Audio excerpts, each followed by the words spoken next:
Star Trek: The Next Generation Encounter at Farpoint. Although technically, I guess it's encounter on the way to Farpoint, but you know.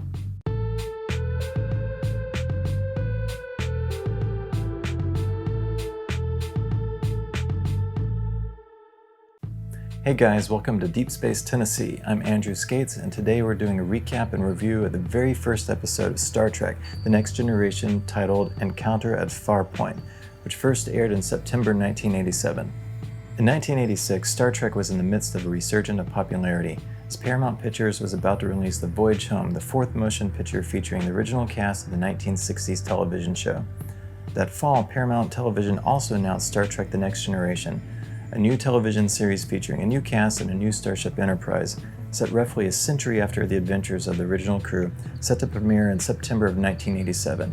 This was also the second attempt to bring back a live-action Star Trek TV show, following the late 1970s attempt at Star Trek Phase 2, which became instead the theatrical movie 1979 Star Trek: The Motion Picture. They also brought back the original creator Gene Roddenberry, who had been sidelined from the production of the 80s movies since the lukewarm reception of the 1979 film. The 2-hour series premiere of The Next Generation was Encounter at Farpoint. If you're not familiar with Star Trek, the setting is the United Federation of Planets, a post-scarcity interstellar civilization comprising a multitude of alien species in the 24th century. Captain Jean-Luc Picard of Earth has just taken command of Starfleet's brand new U.S.S. Enterprise NCC 1701D. They travel to Farpoint Station on the planet Deneb, located at a far point on the edge of Federation space, to investigate the new facility built by the local aliens called the Bandy that pick up the remaining crew members waiting to start their assignments aboard the Enterprise. As a side note, the actual star Deneb is really quite far away. Depending on who you ask, this blue supergiant is around 1,400 to 2,600 light years away from Earth, and at Warp 9 it would take Enterprise around a year to year and a half to get there, assuming the engines didn't burn up running that fast. That's like a whole nother season of them just cruising around. It's a very far point. Anyway, on the way to Farpoint, they have an encounter. Counselor Deanna Troi, whose mom is a telepathic alien from Beta Z, uses her limited empathic abilities to sense the presence of a powerful alien mind. The ship is stopped by a seemingly omnipotent being called Q, who is essentially Space Loki.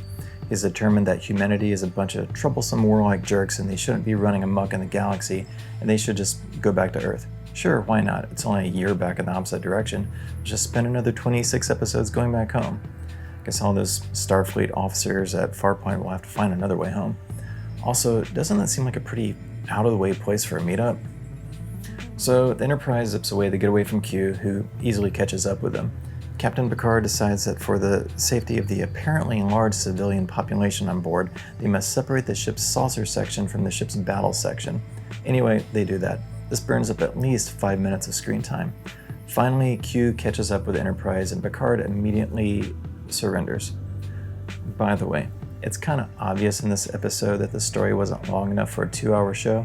The Farpoint Station thing didn't fill it up, so they added the Q thing, which still didn't fill it up. So there's a lot of padding of people walking around, riding elevators, looking at things. So, Captain Picard, Counselor Troi, Commander Data, the android, and Lieutenant Tashiar, the security chief, then get teleported into a recreation of a 21st century post-apoc Earth courtroom where Q shows up dressed as a future judge tribunal guy and puts our heroes on trial for the crimes of humanity. His entrance burns up at least another minute of screen time. So Picard's like, sure, we used to be jerks, but what about now? Maybe we've advanced as a species. Maybe we should prove it to you. So they decide whatever is going on at Farpoint Station will make a great test for sure, and the Enterprise heads on its way. Meanwhile, at Farpoint Station, Commander William Riker, the new first officer of the Enterprise, is passing the time when he notices that strange things are afoot. He meets up with the leader of the station, a local named Groppler Zorn. Apparently, Groppler is a title that means Space Mayor. So Riker meets up with Space Mayor Zorn. Space Mayor Zorn asks Riker if he'd like a piece of fruit. Sure, do you have an apple? Sorry, no apples. But then a bowl of apples is suddenly there. Where did it come from? Where indeed? Riker leaves with his apple, and Space Mayor Zorn starts whisper yelling at the air. Don't do that. They'll get suspicious, and then we'll have to punish you. Well, so Riker catches up with Dr. Beverly Crusher, the new chief medical officer of the Enterprise, and her son Wesley at Farpoint Mall, which I imagine was probably closed in the late 90s. Riker's like, hey, there's something weird going on here, and Crusher's like, whatever. But then while shopping at the cloth shop, some cloth that Crusher wanted mysteriously appears in stock. I mean, how often did a mall ever have what you wanted in stock?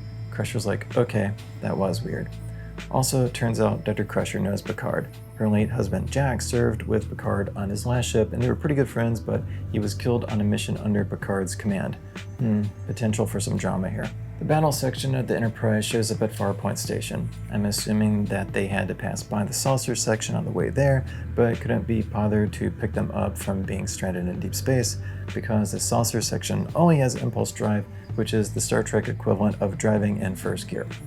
Anyway, Picard beams Riker on board, where he orders him to watch a highlight reel of the first half of the show, which burns up another 30 seconds of screen time. The saucer section finally gets to Farpoint, and Picard orders Riker to manually dock the ship halves back together because it's not like NASA already invented automated space docking tech a few years ago. So they do that, and Picard has the first of many cups of tea. He has a heart-to-heart with Riker about Riker's ability to follow orders, and also about the fact that Picard is like super awkward around kids, and Starfleet let all these officers bring their kids on board. Sure, why not? I mean, for the kids it's probably great because it's like, hey, this is the best Montessori school ever. I'm on a spaceship. Next up, Riker is looking for Data, but he's busy because, oh hey, it's a cameo from an original Star Trek person. Data is giving Admiral Leonard H. McCoy, only 137 years young, a tour of the Enterprise. After some mildly racist comments about Vulcans, McCoy tells him that this new ship is a good name, and then he says, you treat her like a lady and she'll always bring you home. Now, I'm not very good at double entendres, but anyway, this cameo burns up another 90 seconds of screen time. Meanwhile, in the actual story, Q checks in with the gang and reminds them that they only have 24 hours to prove that humanity isn't a bunch of jerks anymore. Then Picard introduces Riker to Troy. Turns out they've already met, and you get the sense that they knew each other really well. And it's not awkward at all. No, it's so awkward. So they beam down to the surface and meet Space Mirror Zorn, who's really not all that interested in sharing their construction techniques with Starfleet, so they go back to the ship. Riker is still trying to find Data. A random crew member shows Riker how to use Siri, then totally checks him out as he walks away. We never see her again, ever. So Riker finally finds Data hanging out on the holodeck in a simulation of Griffin Park, probably. Also, they've never been on a holodeck before, and they're all super excited about it. Later, the Crushers finally meet up with Picard on the bridge, and you can tell that there's a lot of emotional band-aids being ripped off here. Meanwhile, the rest of the gang beams back down to Farpoint Station, snoop around the tunnels underground. They can't figure out how the base was built, but Troy senses great pain coming from somewhere. And a flying saucer shows up in orbit and starts zapping the old Bandy City near Farpoint Station and kidnaps Space Mirror Zorn via transporter. Troy senses great anger coming from the flying saucer, so Riker leads a team over there to rescue Zorn, where they discover the inside of the ship is identical to the tunnels underneath Farpoint Station. Very interesting, no? Q shows up and tells Picard his time is up, and Picard finally puts it together and realizes that the flying saucer is a giant living creature, and Farpoint Station was built by exploiting the abilities of a similar creature, and the two creatures are mates. These creatures have the ability to make anything pretty much, so the Bandy enslaved one of them and used it to build a base and make apples. So the Enterprise helps the creature on the ground escape, and it flies into space to reunite with its true love, and they turn into giant space jellies, and they fly off happily ever after. Turns out, Farpoint Mall didn't even make it to the early 90s. Anyway, Q is annoyed that the humans proved him wrong, and flits off with the vague threat of returning. The Bandy agreed to rebuild Farpoint Station, presumably in a more conventional way. They don't specify if they're going to rebuild the mall or go with a shopping center that includes like a Borders and a Tower Records. But like malls, we also know how those turned out, right? The Enterprise then sets off towards its next adventure, of which Picard informs Riker that it should be much more interesting. So, what did we learn today? The early seasons of The Next Generation were still made under the tenure of Roddenberry, and you can totally get his vibe in the first episode. Humanistic optimism versus atheistic characters of godlike beings, a total lack of interpersonal conflict between enlightened Starfleet personnel, and short skirts. His views were described by first and second season producer Maurice Hurley as wacky doodle, but it's his wacky doodle. Fair enough. As a side note, Roddenberry actually gave the writers a guideline forbidding interpersonal conflict between the crew, a guideline that the writers found incredibly stifling.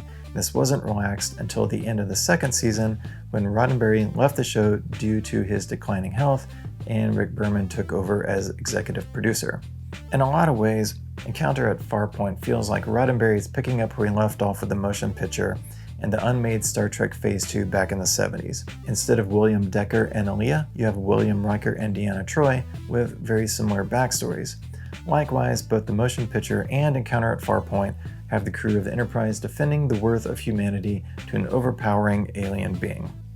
Despite its rocky start, Star Trek The Next Generation was a smash hit. I mean, there wasn't a whole lot of sci-fi on TV in the late 80s, but hey, it was Star Trek, right? But really, it had a great cast, who granted were still developing their characters, plus it had a great production design and some above-average visual effects. You can definitely sense the potential of this show. Anyway, I give this episode not bad. Alright, thanks for watching Deep Space Tennessee, and be sure you like, share, and subscribe. See you next time.